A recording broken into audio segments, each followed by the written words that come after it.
পরবর্তী অঙ্ক x² + ax + b = 0 এই সমীকরণের মূলদ্বয় অসমান বাস্তব সংখ্যা হলে প্রমাণ করো যে k এর যে কোনো বাস্তব মানের জন্য x² + ax + b + k × 2x + a = 0 এই সমীকরণের মূলদ্বয় বাস্তব সংখ্যা এবং অসমান হবে। তো আমরা অঙ্কটা সমাধান করি। আমাদের প্রথম সমীকরণটি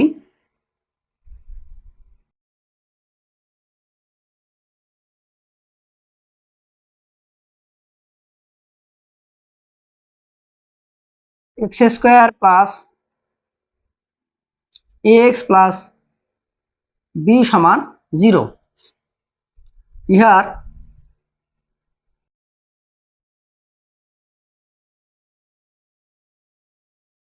নিশ্চয়ক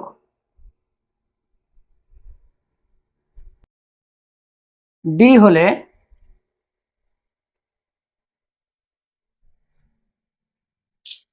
d = b² - 4ac, এখানে b হলো a -4, a হচ্ছে 1 আর c হলো b, a² - 4b। তাহলে বলা হয়েছে প্রদত্ত সমীকরণের মূলদ্বয় অসমান ও বাস্তব সংখ্যা। তাহলে লিখি আমরা যে প্রদত্ত সমীকরণের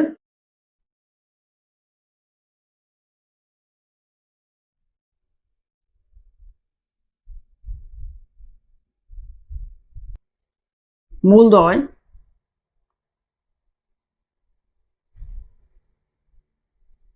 অসমান ও বাস্তব সংখ্যা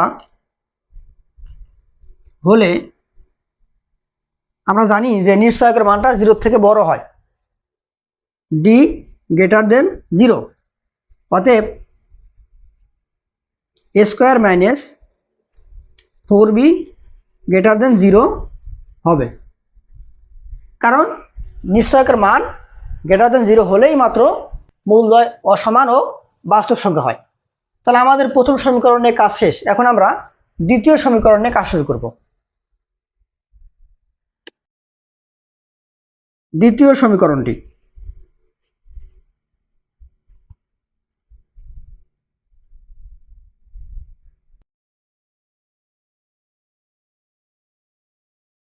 x² + ax + b + k × 2x + a = 0, এটা আমাদের দ্বিতীয় সমীকরণ। তো এটাকে একটু সাজাই, তাহলে আমি এটাকে গুণ করে দিই এটাকে। তাহলে x² + ax + b + 2k x + ak = 0। তো আমরা এখানে একটা কাজ করি, এই ax এবং 2kx এই দুটোকে এক জায়গায় করে x টা কমন নেই। তো আমাদের সমীকরণটা দাঁড়াবে x² + a প্লাস এখানে 2k আর x টা কমন নিলাম দুটো থেকে, তাহলে হবে x আর থাকলো b প্লাস k = 0। তাহলে এই সমীকরণের নিশ্চয়ক লিখি যে ইহার নিশ্চয়ক d' হলে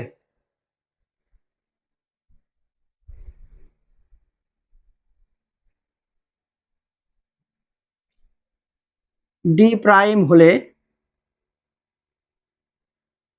d' = b² - 4ac। তাহলে এখানে b কত, a + 2k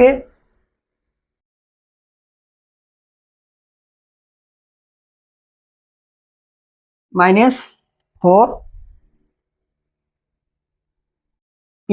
a কত, a হলো 1 আর c হলো b + k, 4ac, তাহলে b + k। তাহলে আমরা এটাকে একটু সমাধান করি। a + b² ফেলা দেই, a² + 2ab, 2ab মানে 2 × 2 = 4, 4ab ak বা k + 4k², এখানে থাকে -4b প্লাস মাইনাস -4ak।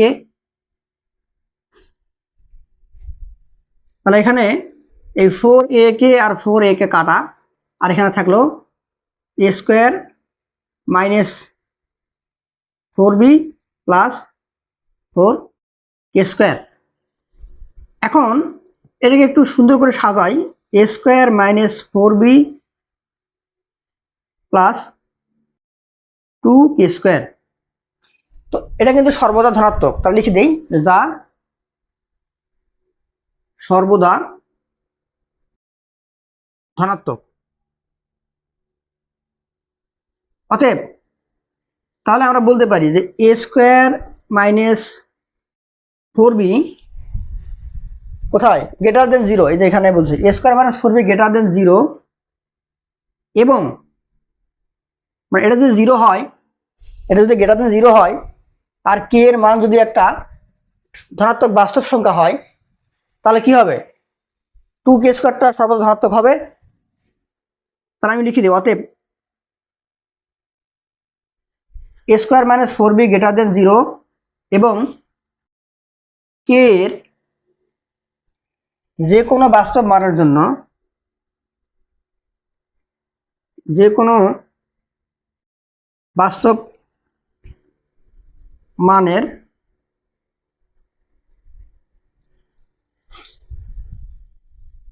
জন্য 2k স্কোয়ার সর্বদা ধনাত্মক।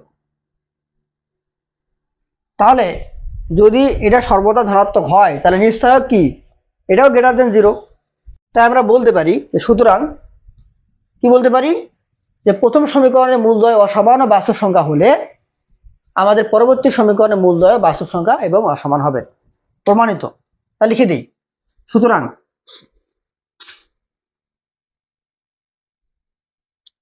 প্রথম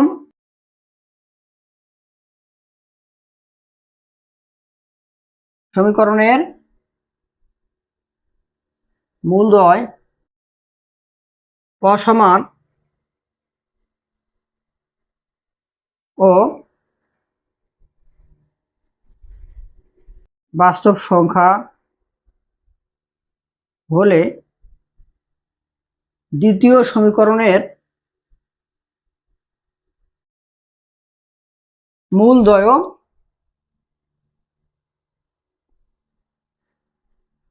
অসমান ও বাস্তব সংখ্যা হবে, অসমান ও বাস্তব সংখ্যা হবে। আমরা প্রমাণ করলাম, প্রমাণিত। ধন্যবাদ সবাইকে।